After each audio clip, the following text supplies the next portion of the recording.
I was 12 when my mom packed my life into a black garbage bag. No suitcase. No explanation. When I was 16, my mother dumped me at a shelter with a garbage bag full of clothes, telling me to figure things out.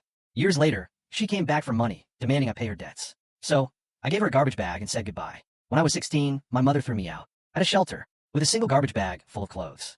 Figure things out, she'd said. That was her parting advice. No hug, no farewell, just the slam of the car door and the sight of her taillights disappearing down the road. I stood there holding that crumpled bag, half of which had already ripped at the seam, as the December wind slashed through my thin jacket as if it had a special grudge against me. I spent that Christmas in a group home, watching other children open donated gifts. I didn't get one. They had run out. I recall staring into the bottom of a styrofoam cup filled with watered-down cocoa, wondering if this was what growing up entailed. I haven't seen or heard from her since. Until yesterday. My name is Ryan. I'm 30 now. I've had a good life, considering where I started. I have a nice career in logistics, a small, 3-bedroom rental in the suburbs, and a garage full of half-finished projects that I'll probably never finish but still enjoy tinkering with. I largely keep to myself. My coworkers think I'm the cool, quiet guy, but they don't know the half of it. I don't tell anyone about my mother. I don't talk about the shelter. It's easier that way. Yesterday afternoon, I had just returned home from work. Keys in one hand, a supermarket bag containing frozen pizza, and cat litter in the other. My cat, Will, was meowing from inside as if I were 6 hours late. I had just stepped onto the porch when I noticed him.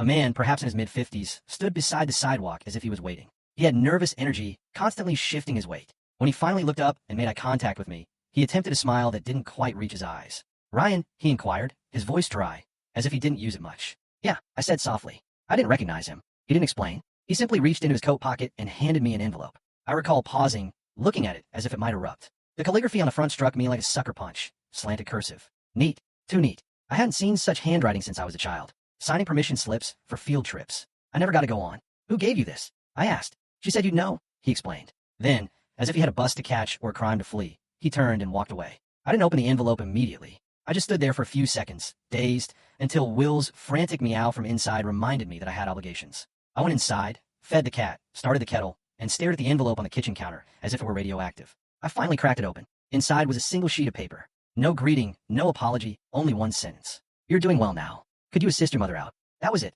No return address. No explanation. Just that one sentence, written in her lovely script, as if we had spoken last week rather than 15 years ago. And just like that, memories I'd buried deep, thrown into some emotional crawl space, resurfaced as if they'd never left. The night she kicked me out, she yelled about how I was too much. She looked at me as if I were an unwanted weight. I tried not to detest her throughout the years. Part of me assumed she was dead, that addiction had consumed her, or that she had just moved on and started a new life. Regardless, I'd learned to live without answers. But now she wanted assistance. I didn't get much sleep that night.